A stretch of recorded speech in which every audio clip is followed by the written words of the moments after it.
Vamos abrir a palavra do Senhor, a Evangelho de João, é o Evangelho que nós estamos estudando, capítulo 2, a partir do versículo 13 até o 25, nós vamos ler. Evangelho de João, capítulo 2, versículos de 13 a 25. Diz assim a palavra do Senhor, achou aí? Facinho de abrir, João, quarto Evangelho, diz assim: Quando já estava chegando a Páscoa judaica, Jesus subiu a Jerusalém. No pátio do templo viu alguns vendendo bois, ovelhas e pombas e outros assentados diante de mesas, trocando dinheiro.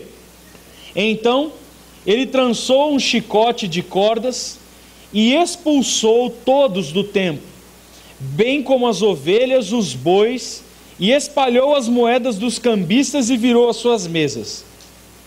Aos que vendiam pombas disse: tirem essas coisas daqui, parem de fazer da casa de meu pai um mercado. E seus discípulos se lembraram que estava escrito: o zelo pela tua casa me consumirá. Então os judeus lhe perguntaram: que sinal miraculoso o Senhor pode nos mostrar como prova da sua autoridade para fazer isso? E Jesus lhe respondeu: destruam este templo, e eu o levantarei em 3 dias. E os judeus responderam: este templo levou 46 anos para ser construído, e o Senhor vai levantá-lo em 3 dias? Mas o templo ao qual ele se referia era o seu próprio corpo. E depois que ressuscitou dos mortos, os seus discípulos se lembraram do que ele tinha dito.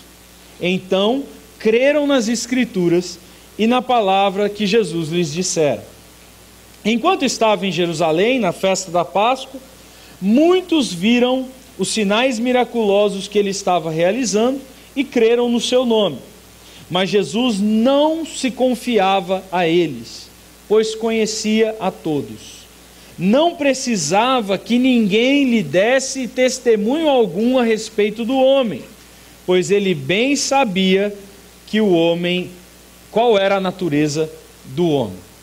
Então está aí o texto. Na semana passada, o Márcio nos apresentou o texto anterior de Caná da Galileia, multiplicação de água em vinho. Jesus está numa festa de casamento, acaba o vinho, ele multiplica, faz aquela água que está ali, multiplica não, né? Transforma a água em vinho. Então, no texto anterior, nós vimos que, antes disso um pouquinho, João Batista disse o seguinte: olha, eu batizo vocês com água, mas virá aquele que batizará vocês com o Espírito Santo. Então a promessa de João. E aí quando Jesus aparece, a gente passou algumas semanas olhando aquele texto: eis o Cordeiro de Deus que tira o pecado do mundo.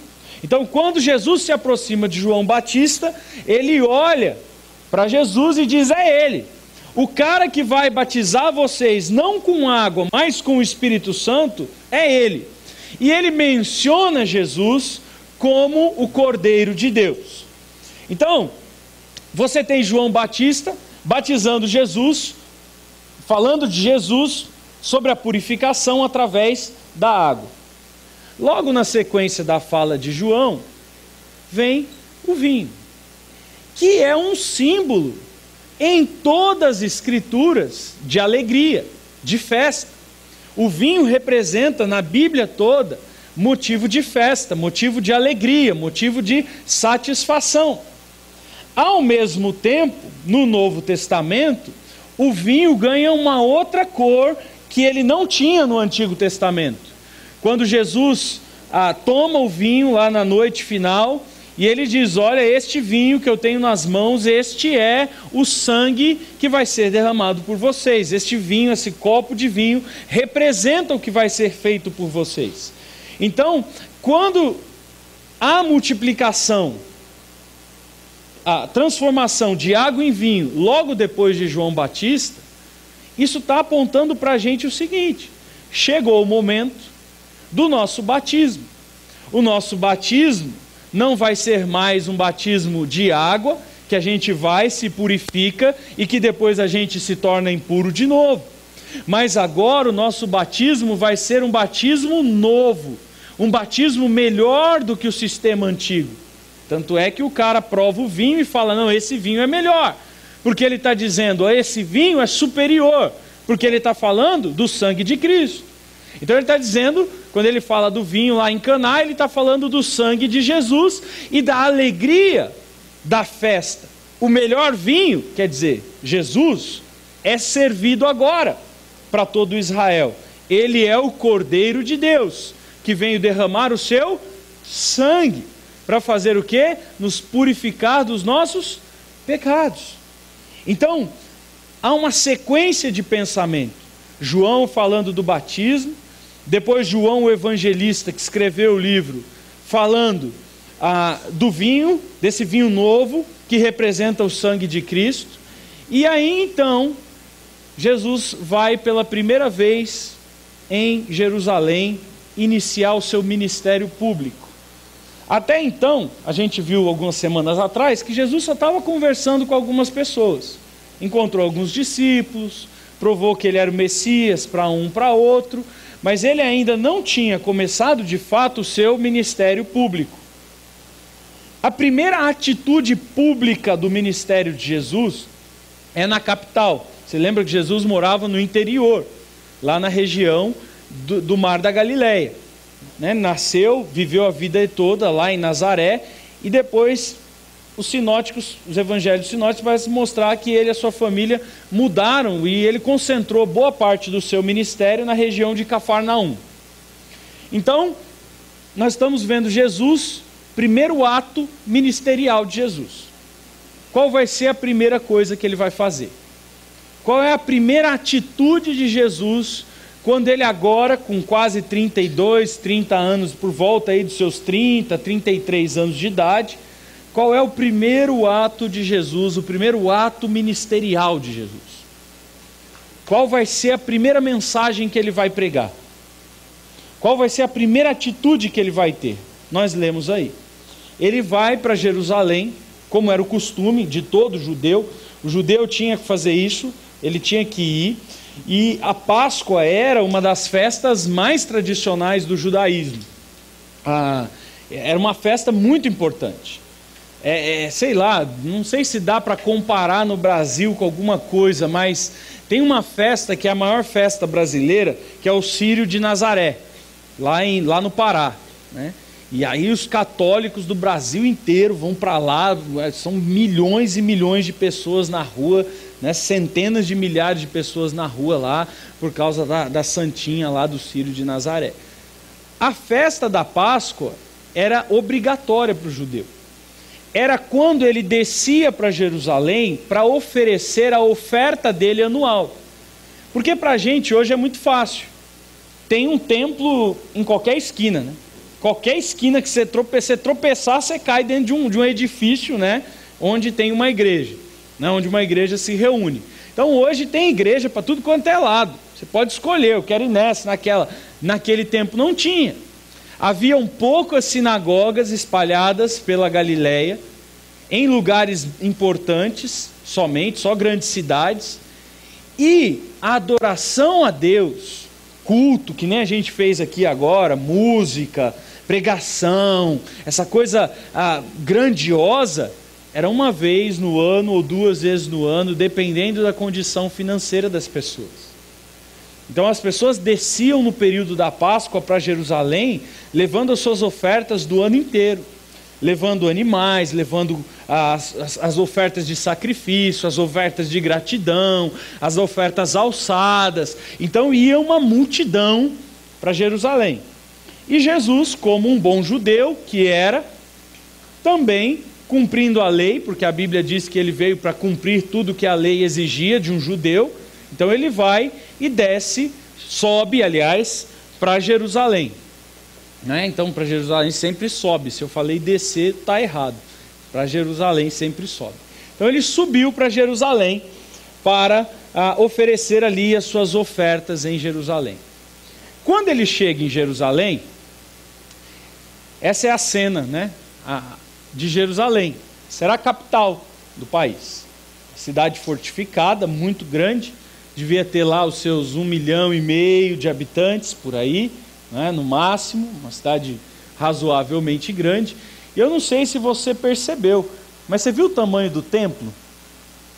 Olha o tamanho do templo, que é toda essa parte aqui, em comparação com a cidade.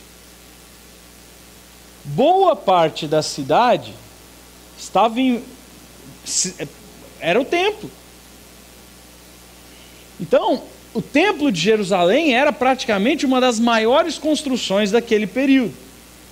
E muitas vezes as pessoas iam e não dava para você levar o animalzinho. Porque imagina você vai sair lá de Cafarnaum, né, de Caná da Galileia, de Nazaré, a pé, 3 dias de viagem, puxando uma ovelhinha. No meio do caminho, sua ovelhinha quebra a perna. Como é que você vai fazer? Já não dá mais para ofertar para o Senhor. Então o que as pessoas faziam? Em vez de levar animais, eles levavam dinheiro. Chegando lá em Jerusalém, eles compravam, né, os animais lá. Algumas pessoas que moravam mais perto levavam seus animais, que moravam ali na região de Jerusalém. E o normal, durante todo o ano, é que a venda, esse comércio de animais, de pessoas que estavam chegando ali para oferecer o seu sacrifício a Deus, acontecesse nesse pontinho aqui, ó. Aqui estão as escadarias do templo, a entrada principal era aqui. Aqui embaixo tem um monte de tanque de água, onde eram feitos os batismos. Então você descia as águas, se purificava, se lavava. Aí depois você subia a escadaria do templo com o seu sacrifício. Aí aqui nessa parte onde tem esse telhadão aqui, você pagava o imposto, né, que era o seu dízimo, a sua oferta anual. E aí depois de pagar o seu imposto, você entrava no átrio, né, essa parte grande aqui. Essa parte aqui era conhecida como o átrio dos gentios. Aí você cruzava aqui, e aí se você fosse judeu, homem do sexo masculino acima de 21 anos, aí você entrava aqui dentro com a sua oferta e entregava para o sumo sacerdote que estava nesse lugar aqui o seu sacrifício. As mulheres ficavam nesse pátio exterior, e os que não eram judeus, os gentios, né, os leprosos, aqueles que não podiam entrar aqui, e eles não podiam entrar porque Deus disse que eles não podiam entrar, ordem de Deus, não é? Eles ficavam aqui. O que acontecia na Páscoa? Dinheiro, um monte de gente vindo, grana chegando, oportunidade de enganar os trouxas. Então o sumo sacerdote e os sacerdotes faziam um esquema com os comerciantes. Diziam para os comerciantes: não precisa ficar vendendo aqui embaixo. Entra no pátio dos gentios e ocupa todo esse lugar aqui com vaca, cabrito, carneiro, pomba, tudo, enche isso aqui de bicho, faz as suas mesinhas, pode montar, está liberado o camelô, né? Pode montar suas banquinhas de camelô e trocar dinheiro. Só que você sabe que quando você faz câmbio de dinheiro, todo câmbio você ganha uma porcentagem. E além disso, eles montaram um esquema bem montadinho, que era o seguinte: quando você chegava com o seu animalzinho, você tinha aqui nessa porta aqui que apresentar o animal para o sacerdote. O sacerdote ia olhar, falar se o animal estava de acordo com o que a lei de Deus diz. O que era o acordo que esses cambistas tinham com o sacerdote? Rejeita os animais que chegarem aí. Então o pessoal chegava com a ovelhinha dele, aí o sacerdote olhava e falava: sua ovelhinha não dá, rapaz. Olha, ela tem uma manchinha aqui, ó, tá vendo aqui? Sabe o vendedor de carro? Já viu? Tem um risquinho aqui, cara, ó. Ô, meu, eu ia pagar 20 mil na sua ovelhinha, cara, mas esse risquinho aqui eu vou te dar 10. E você não vai poder ofertar essa ovelha aí. Se quiser, eu compro ela de você por 10, ela fica aqui, a gente serve de outra maneira, e você compra outra lá dentro por 20. Viu o esquema armado? O que eles faziam? O cara vendia ovelhinha por 10 aqui, entrava lá dentro. Aí os caras passavam a ovelhinha por trás, metia ela lá dentro. Ele comprava a mesma ovelhinha que ele vendeu por 10, comprava por 20. Ele perdeu o dinheiro 2 vezes. E o esquema era armado com todos os sacerdotes, com o sumo sacerdote, Anás, Caifás, essa galera aí assinava embaixo. Por quê? Porque eles também recebiam o faz-me rir deles. Então o problema de vender animais no templo não era a venda de animais em si, porque a venda de animais era um serviço legal, era um serviço bom, era um serviço que, se fosse feito direito, beneficiava as pessoas, trazia bem para as pessoas, porque as pessoas vinham de longe. O câmbio de moeda também, porque no templo, lá dentro do templo, só aceitava essa moeda aqui, ó, que é a moeda de Tirano, o imperador romano. E eles só aceitavam a moeda de Tirano porque era uma moeda de prata pura, que era difícil fazer falsificação dela. E naquele tempo tinha muita falsificação de moeda também. Então dentro do templo só aceitava essa moeda. Então você tinha que fazer o câmbio. Então vinha judeus do Egito, judeus da Arábia, judeus da Síria, do Líbano, de todos os lugares do mundo. Então eles precisavam realmente trocar dinheiro, isso é normal, sem problema nenhum. Então o problema que Jesus viu ali não foi a venda de animais, porque ela precisava existir. O problema que Jesus viu ali não foi a troca de dinheiro, porque isso também precisava existir. O problema que Jesus viu ali foi a corrupção, a ganância, o querer se aproveitar das pessoas que estavam vindo ali servir a Deus. Existe mais um detalhe interessante, que é o seguinte: aqui era um lugar dos gentios adorar a Deus, da viúva, da mulher, do órfão, do pobre, do estrangeiro. Então esse deveria ser um lugar de adoração, um lugar em que as pessoas entravam para cultuar ao Senhor, e que elas começavam a olhar para aquela fumacinha saindo do lugar onde era queimado o sacrifício, e ele começava a pensar: olha, foi sacrificado um animal pelo meu pecado, essa fumacinha subindo, ela me liga a Deus. Ele podia ouvir ali, mesmo estando de fora, os corais dos levitas cantando e a música sendo tocada, e aquilo levava ele para Deus. Então esse ambiente externo, apesar de ser um lugar fora do templo, do muro do templo, era o lugar de adoração das pessoas mais desprezadas. E os judeus pegaram todo esse comércio daqui de baixo e botaram lá dentro. E o lugar onde as pessoas iam adorar a Deus virou um ambiente de comércio. Imagine você, um gentio, que quer ter um relacionamento com Deus, que quer orar, que quer falar com Deus. Você chegando para a sua oração, você fica em pé lá no único lugar que você pode ficar. E aí você começa a orar, e você está ali tentando buscar a Deus, e o cara gritando: vaca R$15, vem aqui comprar, está na promoção, hein? Ó, mulher bonita paga menos. E aí está aquele comércio, gente falando em tudo quanto é língua, aquela balbúrdia. Ele não conseguia ouvir o coral de levitas, ele não conseguia ter paz para louvar a Deus. Então essas pessoas já eram por si só desfavorecidas. Mas os judeus criaram, além disso, um ambiente em que eles não podiam louvar ao Senhor. Imagine você querendo aqui, a gente querendo cultuar o Senhor, e aqui dentro uma feira livre. Você querendo ouvir a palavra de Deus e o comércio impedindo que você buscasse ao seu Senhor. Quando Jesus olha para essa realidade, ele fica extremamente indignado. Jesus olha para essa realidade e ele diz: isso não pode continuar.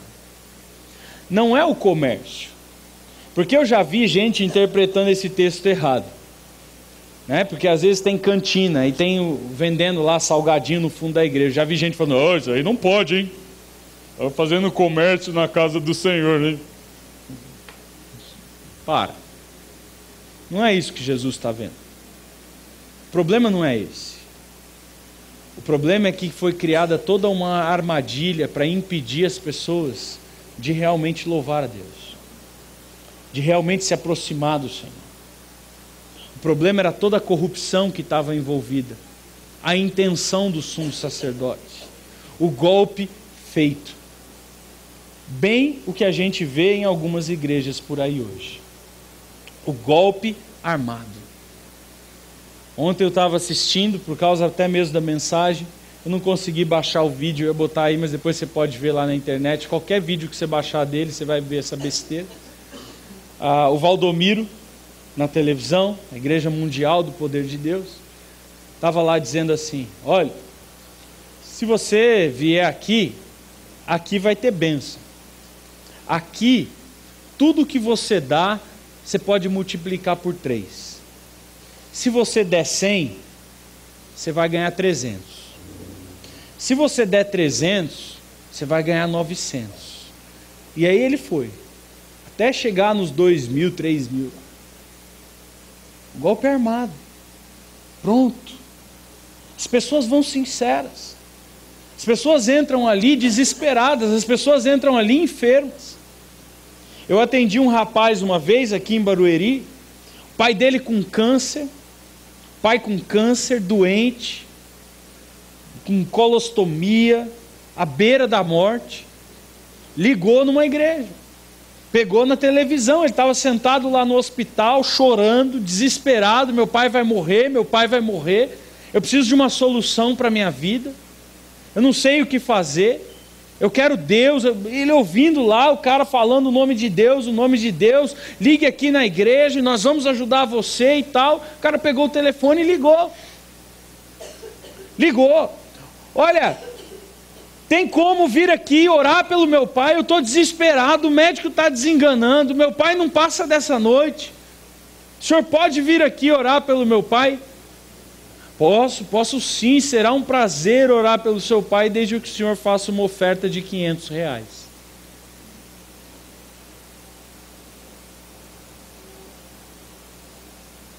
Isso é um vagabundo, isso é um salafrário, isso é um bandido, isso não é um pastor, isso não é uma igreja.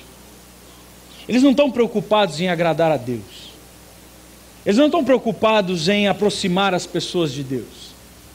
Eles não estão preocupados em fazer fácil o caminho ao Senhor.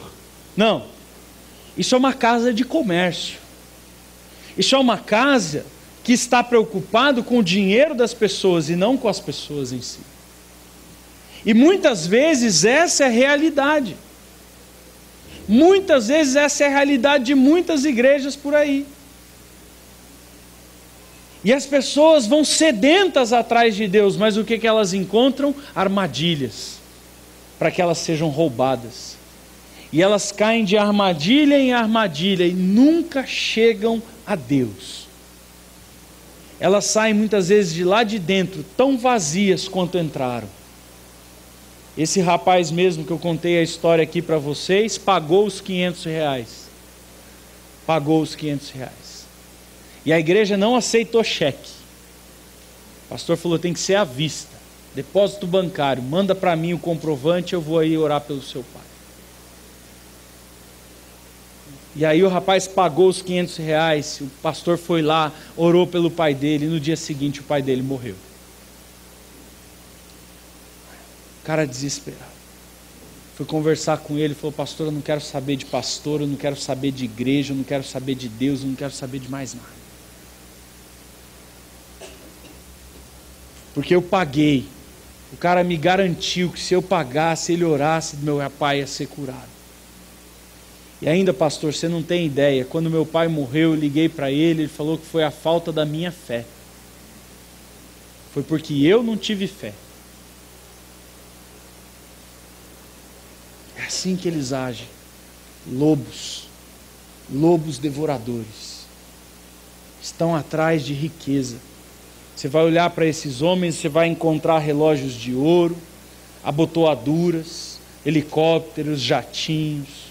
Eles não conversam com as pessoas, eles não lidam com as pessoas, eles saem pelo fundo, eles entram nos seus carros cheios de segurança. Estava acontecendo isso lá em Jerusalém. Jesus entra lá e fala: chega. Jesus trança um chicote com cordas. A corda que fala aí é um tipo de corda, parecendo corda naval, aquela corda trançada. E aí ele sai metendo a chicotada em todo mundo. A palavra que ele usa, ele diz assim: estas coisas fora daqui. E estas coisas, quando ele diz estas coisas, ele está falando tanto dos animais quanto das pessoas. Ele quebra a banca dos cambistas, ele bate nos animais, ele põe os animais para correr de dentro do templo, ele põe os caras para correr de dentro do templo. E ele é interessante porque a forma como João escreve o texto é mais ou menos assim: Jesus expulsa os animais, todos, os quadrúpedes e os bípedes. Todos os animais são botados para fora, tanto os humanos quanto os não humanos. Saiam daqui, saiam daqui. Essa é a casa de Deus. Esse não é um lugar de corrupção, esse não é um lugar de comércio. Então, nós precisamos entender isso, queridos. A casa de Deus é um lugar de santidade, é um lugar de purificação. É óbvio que eu não estou falando desse prédio aqui, e já já a gente vai saber por quê. Não estou falando desse edifício aqui. Já já nós vamos saber do que Jesus estava falando. O templo, ele estava corrupto, profanado, barulhento e voltado toda a adoração para agradar o coração dos homens, para satisfazer a concupiscência, a cobiça do coração dos homens. E eu vejo muito isso nas igrejas dos nossos dias. Muito isso. As pessoas não estão procurando a Deus por amor a Deus. Não estão procurando a Deus para servi-lo de todo o coração. Muitas vezes estão procurando para satisfazer as suas próprias ganâncias, suas próprias cobiças. O livro de Tiago fala isso. Fala: vocês oram e vocês pedem e nunca recebem. Vocês clamam a Deus, mas Deus não dá para vocês, porque vocês só pedem para suas orações egoístas, para satisfazer o seu próprio umbigo. E muitas vezes o nosso interesse religioso não é nada diferente daqueles religiosos. Vivemos uma religião muitas vezes corrupta, que profana o sangue do próprio Cristo que foi derramado por nós. Muitas vezes eu vou em algumas igrejas e parece que eu estou num mercado. Eu vou em algumas igrejas por aí pregar e é um tal de levanta, um tal de anda, um tal de conversa, um tal de banheiro, de água. Vai no cinema, fica 2 horas lá, não faz um xixi tomando 1 litro de Coca-Cola. Agora dentro da igreja parece que tem formiga na poupança. Não para. Perverte a coisa. Uma gritaria, uma barulhada. Um negócio estranho. Já teve lugares que eu entrei, saí de novo para ver na placa se era igreja ou se era terreiro de macumba. Não dava para identificar lá no ambiente, você não conseguia. Tudo errado. Não é? Pervertendo aquilo que Deus criou. A decência, a ordem, o zelo que deveria consumir todos aqueles que buscam ao Senhor. E é justamente pensando nisso que João cita o Salmo 69. João ele cita o Salmo 69 dizendo: porque o zelo da casa do Senhor o consumia. O Salmo 69 foi um salmo escrito por Davi. E o Salmo foi escrito provavelmente no período que Davi, se lembra?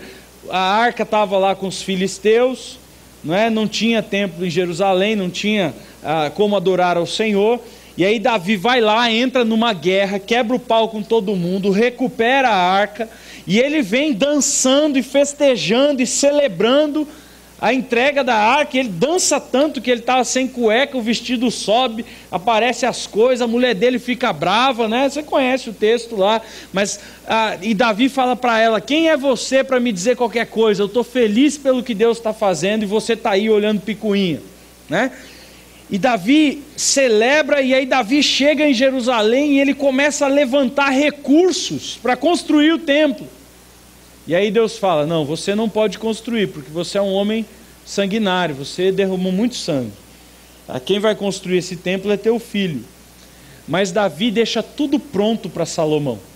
Salomão não precisa mover uma palha para construir o templo, porque Davi, nesse fervor de ter um contato com Deus, de celebrar a Deus, de colocar Deus em primeiro lugar, esse amor por Deus, que é o que está sendo expresso aí no Salmo, essa coisa que pega fogo, que te incendeia, que te dá prazer, alegria, satisfação.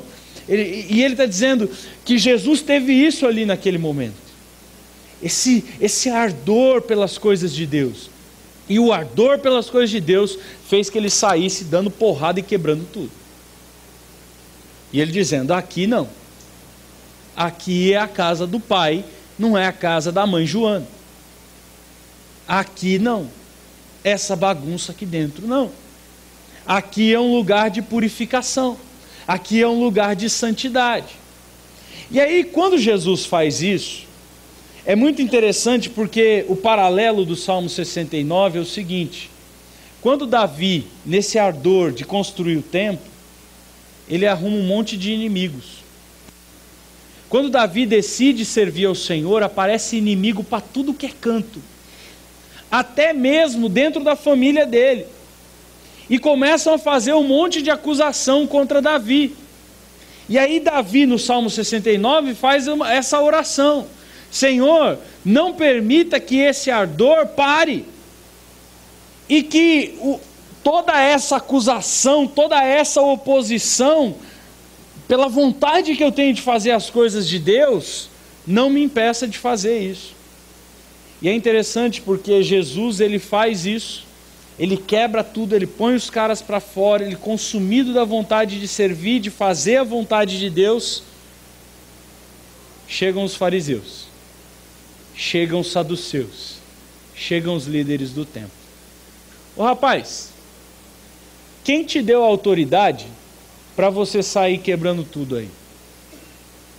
Os donos de dinheiro chegam. Está acabando com a nossa fonte de renda. Esse texto nos ensina uma coisa muito clara, querido. A partir do momento que eu e você tivermos vontade de servir a Deus, vai surgir oposição. Não tem como você servir a Deus e dar tudo certo na sua vida, no sentido de que as pessoas não vão aceitar isso. As pessoas não vão reconhecer que o serviço a Deus é algo bom. Você percebe que eles não chegam para Jesus e falam assim: olha, você está fazendo aí muito legal, nós somos os líderes aqui do templo, a gente estava lutando com esses comerciantes aí, mas estava difícil. Não. Ô rapaz, quem é você para você vir aqui, sem sinal nenhum, sem fazer milagre nenhum, querer botar a mão no nosso dinheiro, quebrar com a nossa fonte de renda? Então, servir a Deus, querido, é enfrentar a oposição. Se você for consumido da vontade de agradar a Deus, se você falar assim: eu quero agradar a Deus, eu quero fazer o que é certo para Deus, eu quero seguir a Bíblia, eu quero amar o Senhor, prepare-se. Os seus inimigos, Jesus já prometeu, serão os da sua própria casa. Jesus disse que não viria ao mundo trazer a paz, que ele viria ao mundo trazer a guerra, a espada, e que ele colocaria o homem contra a sua mãe, a filha contra o seu pai, o irmão contra o irmão, e os seus inimigos serão muitas vezes os da sua própria família. Você vai chegar antes do almoço, vamos orar, e as pessoas vão, para meu, que orar nada, para com isso. Aí você vai se aproximar, eles vão rir de você, lá está vindo o Santão, ó o Santão, ei, chegou o Santão, muda a piada aí, meu, para de falar palavrão, o crente chegou. Você vai virar a bagunça, a piada das pessoas. É isso que fazem com Jesus. Se você vai seguir a Jesus, espere sofrer as mesmas coisas que ele sofreu. Quando ele quebra tudo, há uma total inversão de valores ali dentro. E Jesus descobre que a intenção daqueles caras não é nada boa. E olha só que coisa interessante. O Israel real versus o Israel ideal. Deus esperava que Israel favorecesse os desfavorecidos. O propósito de Deus foi que a igreja existisse para favorecer aqueles que menos têm. Jesus, os primeiros contatos que Jesus fez, foi com o leproso, foi com a prostituta, foi com o bandido, foi com aquelas pessoas que a sociedade não queria. E a prioridade da igreja é atender o desfavorecido, é atender o rejeitado, é atender aquela pessoa que ninguém conversa, que ninguém quer dar a mão, que ninguém quer dar um abraço. É olhar para essas pessoas e dizer, olha, você pode se aproximar de Deus.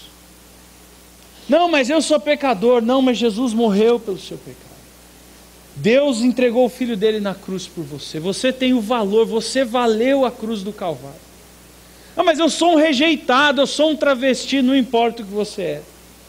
Eu sou um bandido, eu sou um assassino, não importa o que você é. É isso que os judeus deveriam fazer. Favorecer os desfavorecidos. Mas ao invés de favorecer os desfavorecidos, o que eles fizeram? Se aproveitaram dos desfavorecidos. Usaram os desfavorecidos para roubá-los, para ganhar mais deles. E é o que a gente vê hoje no Evangelho pregado em muitas igrejas Brasil afora. Vem para cá, você vai ficar rico. E não importa se você não tem dinheiro, você pode deixar o seu passe de ônibus.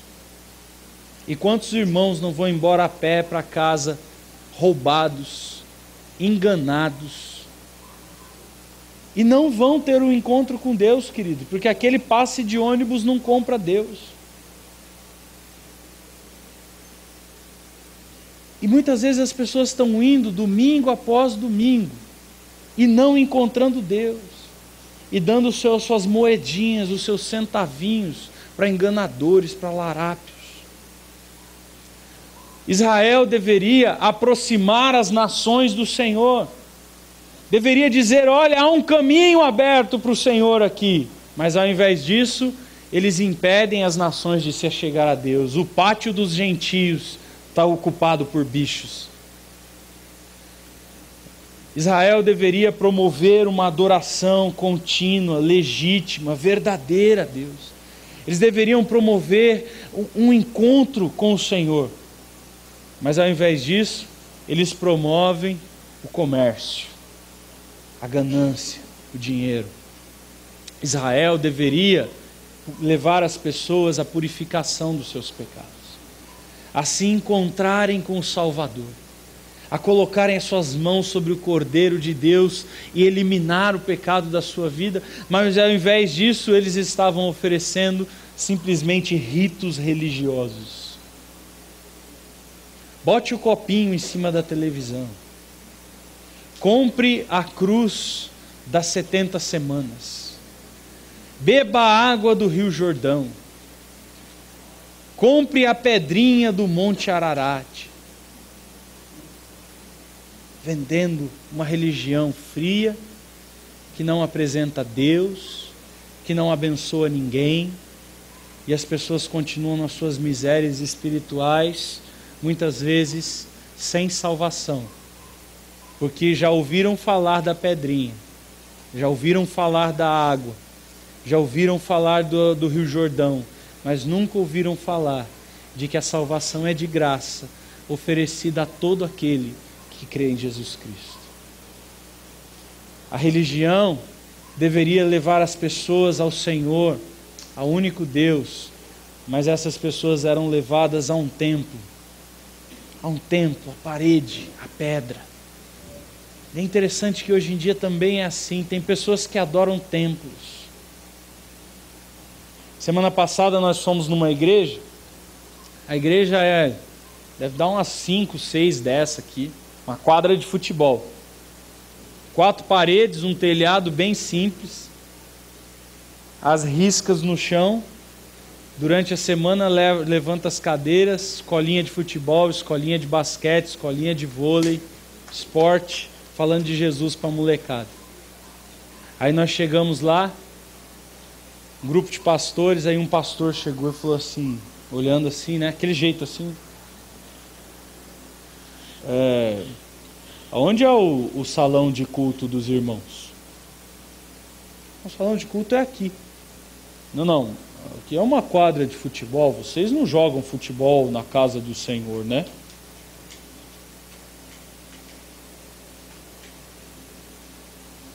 Esse cara não adora Cristo. Esse cara adora um prédio. Deus dele não é o Senhor. Deus dele é aquela construção intocada. As crianças não podem correr, as pessoas não podem falar. Tem igreja que você vai que parece que tem... Se passar um mosquitinho assim no meio da igreja, você ouve.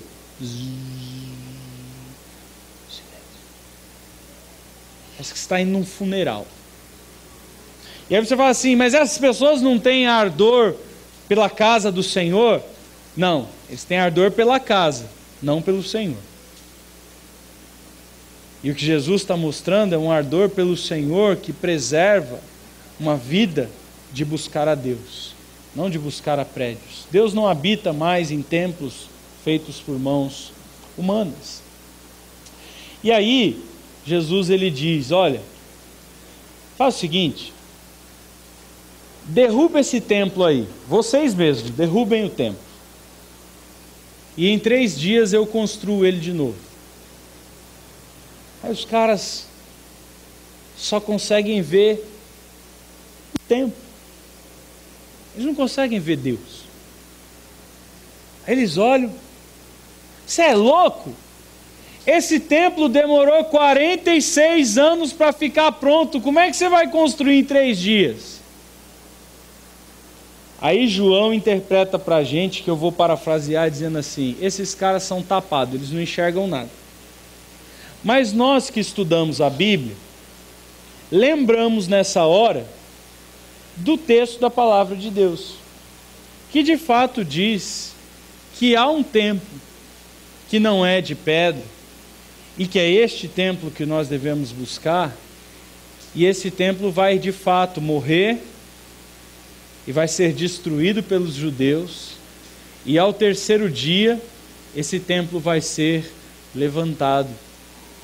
E o que ele estava dizendo é, Jesus, que o templo era ele mesmo. Jesus é o templo.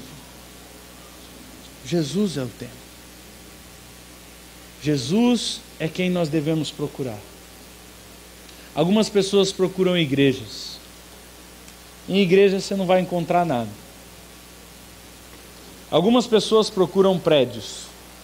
Em prédio você não vai encontrar nada. Algumas pessoas procuram ritos religiosos. Em ritos religiosos você não vai encontrar nada. Algumas pessoas procuram músicas, canções, peças de teatro, maquinações, elucubrações, elaborações. E nisso você não vai encontrar nada. E aí esses caras ainda pedem para Jesus assim, faz um sinal provando que você é o Messias e que você é esse cara aí do templo. E aí Jesus fala assim, eu não vou fazer porcaria nenhuma para vocês. Jesus tinha acabado de dar um sinal, que era a purificação do templo. mas eles não viram isso. Jesus já tinha feito vários milagres, inclusive transformar água em vinho, mas eles não viram isso. E Jesus depois, na sequência do texto, versículo 23 e 24, diz que ele ficou ali durante a Páscoa e fez outros muitos milagres e sinais, mas eles não creram nele. Porque não há sinal no planeta Terra inteiro que possa mudar alguém que não enxerga a palavra de Deus. Não sei se você lembra do rico e do Lázaro. Lucas capítulo 16. Lázaro morre, ele está lá no inferno sofrendo. E aí ele fala com Deus e fala assim: Deus, faz o seguinte, manda o Lázaro, aliás, o rico está no inferno, Lázaro está no céu. E o rico fala para Deus: Deus, faz o seguinte, manda Lázaro de volta lá, numa médium, voltar, ressuscitar alguma coisa e pregar para a minha família. E aí Deus fala assim: a sua família tem Moisés e os profetas. O que é Moisés e os profetas? A Bíblia. A Bíblia. Aí ele fala assim: não, Senhor, se ele ressuscitar dos mortos, se os meus parentes verem um milagre desse, um morto ressuscitando, eles vão crer. Aí Deus diz assim: se eles não creem em Moisés e os profetas, ainda que ressuscite alguém dos mortos, eles não vão crer. E é interessante que o texto termina dizendo, Jesus dizendo: eu não me iludo com os seres humanos. Eu não me iludo não tenho nenhuma esperança com esses homens aí. E Jesus não faz questão nenhuma de paparicar ninguém. Eu não vou dar sinal nenhum para vocês.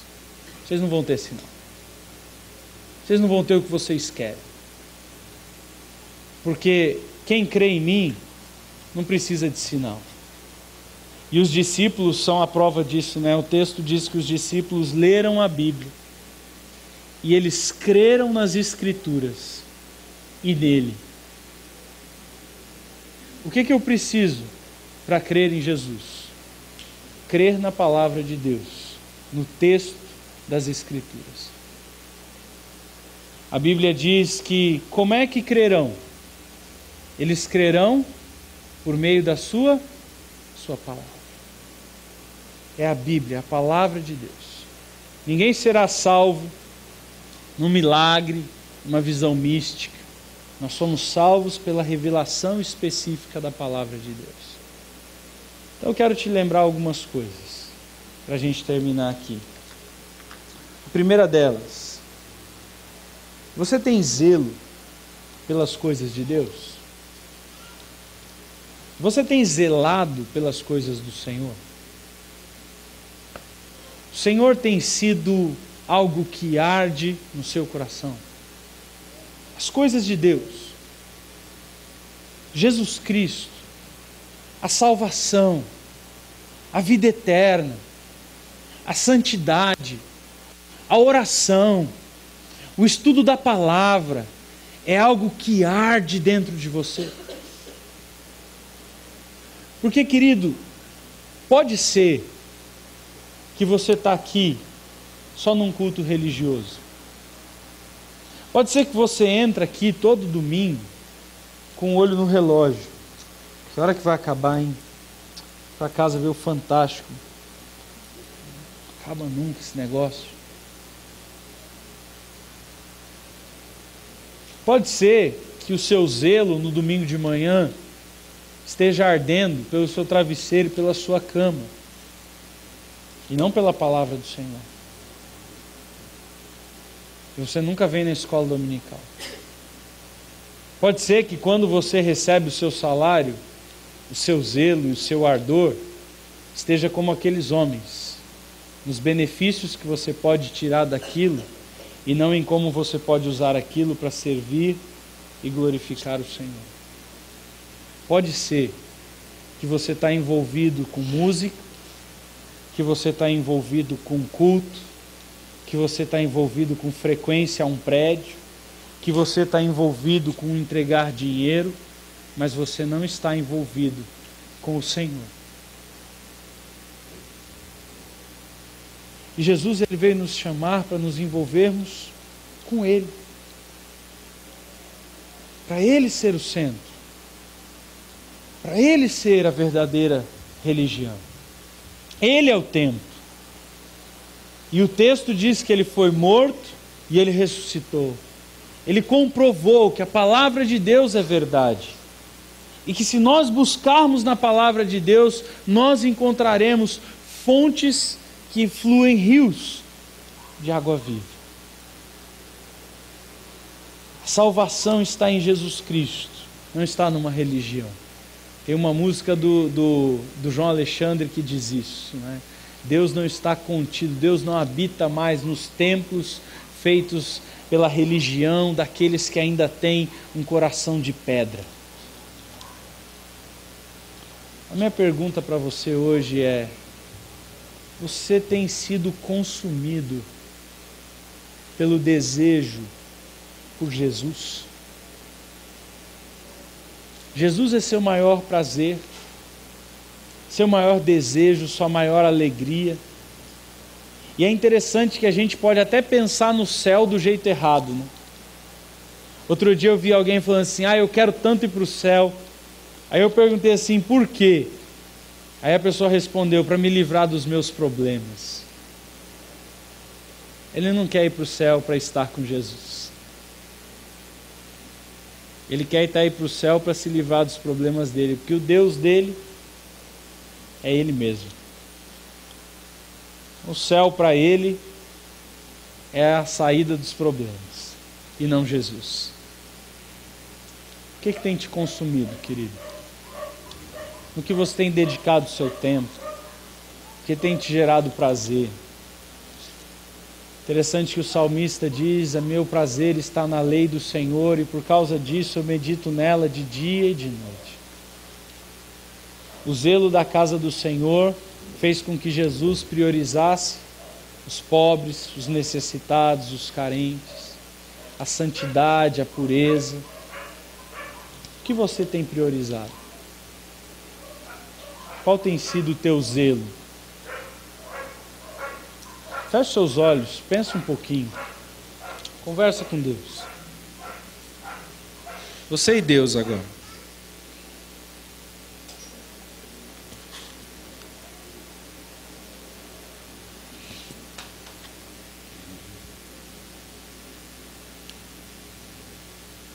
Senhor, é triste ver que